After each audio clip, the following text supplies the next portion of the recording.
Start करने से पहले बोलना चाहूँगा कि जो चैनल पे नए प्लीज़ चैनल को सब्सक्राइब कर लीजिए। और एपिसोड की स्टार्टिंग में हम लोग देखते हैं कि मीस की बोरुटो और शारदा की जान बचा लेता है उन लोगों को बैटलफील्ड से भगा के लाके। वहीं दूसरी तरफ हम लोगों को दिखाते हैं कि युबिना क्लिनिक में काफ़ी ज़्यादा बोर बैठी होती है, क्योंकि आज उसके क्लिनिक में कोई भी नहीं आता। तो युबिना बोलते हैं काश कोई ऐसा पेशेंट आ जाए जिसके हाथ पैर सारे टूटे हों, तो मुझे मज़ा आ जाए उसका इलाज करने में। तभी उसको बाहर से धमाके की आवाज़ आती है, तो वो बाहर देखती है तो उसे पता चलता है कि मीस की बोरुटो और शारदा को लेके आता है और वो तीनों बेहोश होते हैं। तो वो उन तीनों का इमरजेंसी ट्रीटमेंट करती है। उसके बाद हम लोग देखते हैं कोनामारू और मुजिनो बोरुटो और शारदा को लेकर लीफ विलेज पहुंच रहे होते हैं। वहाँ पे ऑलरेडी साकुरा और कुछ डॉक्टर की टीम उनका वेट कर रही होती है। साकुरा उनसे पूछती है ये लोग ठीक तो है ना। तो कोनामारू बोलता है आप चिंता मत करो, हम लोगों ने इनको इमरजेंसी फर्स्ट एड दिलवा दिया है। तो साकुरा बोलती है हम लोग इनका ट्रीटमेंट कर देंगे, लेकिन आप भी अपना इलाज करो क्योंकि आप लोगों की भी हालत खराब है। फिर उनको देखते हैं साकुरा बोरुटो का इलाज कर रही होती है। तो हिनाटा और हिमावरी काफ़ी ज़्यादा चिंता में होती है क्योंकि बोरुटो की हालत काफ़ी ज़्यादा खराब होती है। तभी नारुतो भी वहाँ पे भागा भागा आता है और उन दोनों को बोलता है तुम चिंता मत करो, नारुतो बोरुटो की ध्यान साकुरा रख रही है, तो मुझे पक्का विश्वास है बोरुटो एकदम ठीक हो जाएगा।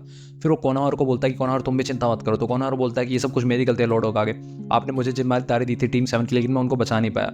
तो नारुतो बोलता है ऐसी कोई बात नहीं है, बहुत बार शिनोबी के लाइफ में ऐसे मिशन आते रहते हैं जहाँ पे उनकी जान दाव पे लग जाती है, और मैं उन दोनों को जानता हूँ, अगर तुम उनको रोकते भी तो भी वो किसी ना किसी तरीके से अपनी जान को खतरे में डाल ही देते। तो इसमें तुम्हारी कोई गलती नहीं है। वैसे मीस की ठीक है ना, ओरोचिमारू की लैब में भेजा ना तुमने उसको।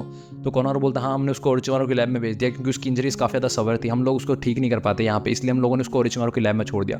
वहीं दूसरी तरफ हम लोग देखते हैं कि मिस्की की हालत काफ़ी ज़्यादा खराब होती है। तो एडल्ट मिस्की बोलते हैं बहुत ज़्यादा रिस्की है। तो ओरोचिमारू बोलता है कि मैंने उसको कितनी बार बोला था कि तुम सेज ट्रांसफॉर्मेशन का इस्तेमाल मत करना, लेकिन इसने मेरी बात बिल्कुल भी नहीं मानी। तो एडल्ट मिस्की बोलता है आपको मिस्की की चिंता हो रही है ना, आप फाइनली उसकी परवाह करने लगे। तो ओरोचिमारू बोलता है नहीं ऐसी कोई बात नहीं है, ये मेरा एक एक्सपेरिमेंट है जो कि बहुत ज़्यादा आगे बढ़ चुका है। तो अब अगर ये खत्म हो जाए तो मेरे को काफ़ी ज़्यादा डिसअपॉइंटमेंट होगी। वैसे इसके जो ऑर्गन्स हैं वो सारे फेल हो चुके हैं, हम लोगों को इसके ऑर्गन दोबारा बनाने होंगे। तो एडल्ट मिस्की बोलता है हमारे पास क्या इतना टाइम है कि हम लोग दोबारा स्टार्ट कर सकते हैं, क्या ये बचा रहेगा तब तक। तो ओरोचिमारू बोलता है हम लोगों को सिर्फ होप ही करनी होगी कि इसकी बॉडी इसको तब तक जिंदा रखे जब तक इसके ऑर्गन्स हम लोग दोबारा ना बना लें या फिर इसको दोबारा ठीक ना कर लें। वहीं दूसरी तरफ हम लोग देते हैं कोनामारू ये सब कुछ रिपोर्ट कर देता है और नारुतो को बताता है कि कैसे विक्टर और डीपा नाम के दो बंदों ने उन लोगों पर अटैक किया था। तो साई बताता है कि मैंने चेक कर लिया, ग्रेट नेशन की किसी भी बिंगो बुक में इनका नाम नहीं है। तो नारुतो बोलता है और इन लोगों ने हाशिरामा सेल्स भी चुराए हैं, तो ये लोग करने के वाले हाशिरामा सेल्स का हम लोगों को पता लगाना होगा। तो सासके बोलता मुझे लगता है कि ये कारा से रिलेटेड कुछ हो सकता है, हम लोगों ने जिस ऑर्गेनाइजेशन के बारे में जांच की थी वही ऑर्गेनाइजेशन है।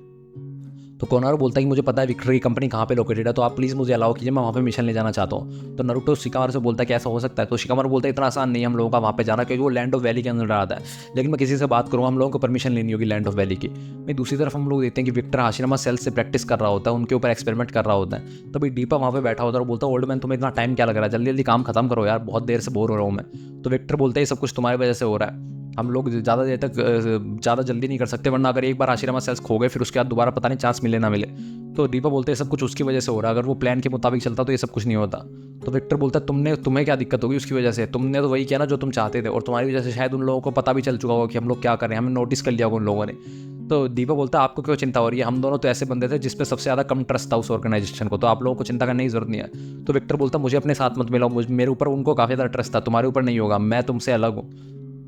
तो डीपा बोलता है हाँ हाँ मैंने सुना है कि आप तो उस ऑर्गेनाइजेशन में बहुत सारे पैसे दे इकट्ठे होते हैं क्योंकि आपकी कंपनी बढ़िया चल रही थी। तो विक्टर बोलता है तू मरना चाहता है क्या, तो कुछ ही मत बोल फालतू में, और तू वो काम क्यों नहीं करता जो मैंने तुझे बोला था, तुम जाके वो आइटम लेके आओ जिसके लिए मैंने तुम्हें बोला था। और फिर हम लोग देखते हैं डीपा वहाँ से निकल जाता है। वहीं दूसरी तरफ हम लोग देखते हैं बोल्टो को भी होश आ जाता है। तो शिजुना उसके पास बैठी होती है और वो बोलती है बोल्टो तुम ठीक तो हो ना। तो बोल्टो बोलता है शिजुना मीस की कहाँ पे है। तो शिजुना उसको बताती है कि मीस की ओरोचिमारू की लैब के अंदर है, क्योंकि उसकी हालत काफ़ी ज़्यादा खराब थी। वहीं दूसरी तरफ हम लोग देखते हैं शारदा को भी होश आ जाता है और साकुरा उसके ट्रीटमेंट वगैरह करती है। साकुरा बोलते हैं कि तुम्हारी जो लेफ्ट आई है उसमें थोड़ी सी दिक्कत आएगी तुम्हें कुछ देर तक, लेकिन थोड़ी देर बाद वो भी ठीक हो जाएगी। अब तुम्हारा सिर्फ एक टेस्ट बचा है जिसमें तुम्हारा कंप्लीट फिजिकल टेस्ट होगा, उसके बाद तुम बिल्कुल फ्री हो जाओगी, तुम बिल्कुल ठीक हो जाओगे। वहीं दूसरी तरफ हम लोग देखते हैं बोल्टो का भी सेम टेस्ट बचा होता है और उन दोनों को एक ही वेटिंग रूम में बिठाया जाता है। तो बोल्टो और शारदा दोनों जने काफ़ी ज़्यादा ट्रोमेटाइज होते हैं मिस्की की इस हालत को देख के, और वो लोग कितनी बुरी तरीके से हारे इस तरीके को देख के। तो शारदा बोलती है बोल्टो मुझे माफ़ कर दो, मेरा शारिंगन किसी काम नहीं है, मेरा शारिंगन यूजलेस है, मैं आप लोगों को बचा नहीं पाती। तो बोल्टो बोलता है मेरा राशिंगन भी किसी काम का नहीं है, मेरा राशिंगन भी यूजलेस है, मैं उसको एक छोटी सी खरोच भी नहीं दे पाया। तो शारदा बोलते हैं मिस्की ने हम लोगों की जान बचा ली, अगर मिस्की यहाँ पे नहीं होता तो पता नहीं हम लोग क्या करते, और हमारी वजह से मिस्की को ये सब कुछ हुआ है। वहीं दूसरी तरफ हम लोग होते हैं शिजुना साकुरा को ये सब कुछ बताते हैं कि बोलती है मुझे लगता है कि इन बच्चों को कोई ना कोई तो परेशान ही कर रही है। वहीं दूसरी तरफ हम लोग होते हैं उनसे मिलने के लिए डेंकी इवाबी और मेटली वगैरह आते हैं। तो इवाबी बोलता है कि मैंने सुना है कि वो लोग लगभग मारे ही जाने वाले थे, मिस्की ने उन लोगों को बचा लिया। और फिर हम लोग होते हैं वो बहुत सारे फल लेके बोरुटो के रूम में जाते हैं बोरुटो से मिलने के लिए। तो बोरुटो उन लोगों को देख के काफ़ी ज़्यादा खुश हो जाता है और बोलता है कि तुम लोग मुझसे मिलने मिलने के लिए आए हो, लेकिन तुम्हें इतना ज़्यादा करने की जरूरत नहीं थी। वैसे थैंक यू, तुम लोग इतनी दूर मुझसे मिलने के लिए आए। तो डैंकी बोलता है हमें लगा कि तुम डिप्रेस हो गए। तो बोल्टो बोलता है हाँ पागल हो गया क्या तुम, मैं क्यों डिप्रेस होगा, मैं वैसे भी मूव ऑन कर चुका हूँ इस सबसे। चिवावे बोलता है बोल्टो तुम चिंता मत करो, अगर इस बार तुम नहीं जीते तो अगली बार जीत जाओगे। तो बोल्टो बोलता है अरे तुम पागल हो क्या, ऐसी कोई बात नहीं, मतलब रिफ्रेश फील कर रहा हूँ कि कम से कम हम बुरी तरीके से हार गए, तो मुझे चिंता करने की जरूरत नहीं है, वो मेरे बस की बात है ही नहीं। वही दूसरी तरफ हम लोग होते हैं वसाबी और नामिदा भी शारदा से मिलने के लिए आती हैं, और वो लोग भी काफ़ी ज़्यादा खुश होते हैं क्योंकि शारदा भी डिप्रेस नहीं होती। तो शारदा बोलती है मैं वैसे भी ठीक हूँ, तुम लोगों को चिंता करने की जरूरत नहीं है। वहीं दूसरी तरफ हम लोग देते हैं शिकामारू कोनामारू के पास आता है, उसको बताता है कि मैंने परमिशन ले लिया तुम्हारे लैंड ऑफ वैली में जाने के लिए, लेकिन तुमको सिर्फ विक्टरी कंपनी की ऑब्जर्व करने के लिए परमिशन मिली, तो तुम्हें कुछ भी गड़बड़ नहीं करनी है। तो कोनामारू बोलता हाँ मैं समझ गया कि मुझे पकड़ा नहीं जाना है, मुझे बाकी सब कुछ काम करना है, आप चिंता मत करो, मैं उनके चेहरे से नकाब हटा कर रहूँगा, और मैं पकड़ा भी गया तो मैं आप लोगों को कोई भी ट्रबल नहीं दूंगा, मैं वहीं पर अपने आप को सल्टा लूँगा। वहीं दूसरी तरफ हम लोग होते हैं शिकामारू उसको बोलता है कि हम लोगों को तुम्हारी भी चिंता है, तुम प्लीज़ मिशन ढंग से करना, पकड़े मत जाना। वहीं दूसरी तरफ हम लोगों को दिखाया जाता है कि मुजिनो एक मार्केट में आया हुआ होता है, तो वो एक टर्टल की शॉप के पास आके रुकता है। तभी वहाँ पे जो शॉप के ओनर होती है वो उसको चौंका देती है आके, और बोलती है कि तुम्हारा जो एक दोस्त है उसके ऊपर मौत के बादल छाए हुए हैं, तो सिर्फ तुम ही उसको बचा सकते हो, उसकी जान बचा सकते हो। तो मुजिनो बोलता है क्या बोल रही हो तुम। तो बुढ़िया बोलती है कि जो कछुआ है इसके जो शेल है वो फॉर्चून को यानी कि भाग्य को दिखाता है, तो तुम अगर ये खरीद लो तुम्हारे लिए अच्छा होगा। वहीं दूसरी तरफ हम लोग होते हैं सारे जने वसाबी नामिदा वगैरह खुश होते हैं कि कम से कम बोरुटो और शारदा तो ठीक है, लेकिन इवा भी बोलता है कि मुझे लग रहा है कि बोरुटो कुछ ना कुछ अजीब सा था, वो कुछ ज़्यादा ही चीयरफुल लग रहा था, अगर वो नॉर्मल होता तो वो बहुत ज़्यादा गुस्से में होता क्योंकि वो कितनी बुरी तरीके से हारे और वो मीस्की का बदला लेना चाहता था। लेकिन मुझे लगता है कि बोरुटो और शारदा ने अपनी विल ही खो दी है फाइटिंग की, अब वो शिनोबी भी नहीं बन सकते। तो वसाबी और नामिदा बोलते क्या मतलब वो लोग अब शिनोबी बनने का काम छोड़ देंगे। तो युवा भी बोलता हम लोगों को उन पर नजर रखनी होगी, हम लोगों को उनको रात को देखने के लिए जाना होगा कि वो लोग क्या कर रहे हैं। नहीं दूसरी तरफ हम लोग देखते हैं अब शारदा भी ठीक हो जाती है, तो साकुरा बोलते हैं अब तुम्हारी आंख ठीक काम कर रही है। तो शारदा बोलती है हाँ ठीक काम कर रही है, अब मैं जा सकती हूँ बाहर घूमने के लिए। तो साकुरा बोलते हैं अब तुम ठीक हो, लेकिन हम लोगों को तुम्हें एक दिन के लिए और रखना होगा यहाँ पे, तुम्हारा फिजिकल टेस्ट जो है वो एकदम नॉर्मल आया, तो मुझे तुम्हारे पर विश्वास है, तुम जल्दी रिकवर हो जाओगे, तुम चिंता मत करो, तुम थोड़ी देर रेस्ट करो। वही दूसरी तरफ हम लोग होते हैं इवा वसाबी नामिदा रैंकी वगैरह सब लोग आते हैं बोरुटो के रूम में, तो वो देखते हैं यहाँ पे बोरुटो नहीं होता। तभी साकुरा आती है, बोलते तुम लोग इस वक्त कहाँ किस लिए आए हो। तो साकुरा को बताते हैं कि बोरुटो यहाँ पे नहीं है, वो कहाँ चला गया। तो फिर वो शारदा के रूम में भी जाते हैं, तो वो देखते हैं शारदा भी वहाँ पे नहीं होती, तो लोग काफ़ी ज़्यादा परेशान हो जाते हैं कि ये बच्चे कहाँ चले गए। तो युवा बोलता है कि मुझे लगता है कि बोरुटो अपने आप को चेयरफुल इसलिए दिखा रहा था क्योंकि वो अपने ट्रू इंटेंशन को हाइड करना चाहता था, उसने शिनोबी की विल को नहीं त्यागा, बल्कि वो मिस्की का बदला लेना चाहता है, इसलिए वो शायद वहाँ पे जा रहा है। तो साकुरा बोलते हैं अगर वो सच में मिस्की का बदला लेना चाहते हैं तो मुझे पता है वो लोग कहाँ जा रहे होंगे। वही दूसरी तरफ हम लोग देते हैं वो समय होता है जब कोनामारू को जाना होता है अपने मिशन के लिए, तो कोनामारू लीफ विलेज को छोड़ ही रहा होता है, तभी वहाँ पे मुजिनो दिख जाता है कोनामारू को, और मुजिनो बोलता है अगर हम लोग अभी निकलेंगे तो हम लोग सनसेट से पहले वहाँ पे पहुँच जाएंगे, जल्दी करो। तो कोनामारू बोलता है तुम मेरे साथ नहीं चल सकते। तो मुजिनो बोलता है तुम चिंता मत करो, मैंने लॉर्ड सेवंथ की परमिशन ले ली है। तो कोनामारू बोलता है फिर भी तुम्हें पता है ना मेरी जान को खतरा हो सकता है वहाँ पे जाएंगे। तो मुजिनो बोलता है इसलिए मैं तुम्हारे साथ जा रहा हूँ, तुम चिंता मत करो। वैसे तुमने बोरुटो और शारदा को तो इस सब के बारे में नहीं बताया ना अभी तक। तो कोनामारू बोलता है मैं उन लोगों को बता भी नहीं सकता, उन लोगों को फालतू में मैं परेशान कर दूंगा और वो लोग भी मेरे साथ आने की जिद करेंगे, मैं उन लोगों की जान को खतरे में नहीं डाल सकता। तभी हम लोग देते हैं वहाँ पे बोरुटो और शारदा आ जाते हैं। कोनामारू बोलता है शायद अब मैं इन लोगों को रोक नहीं पाऊंगा अपने साथ जाने से, तुम मेरी मदद करना।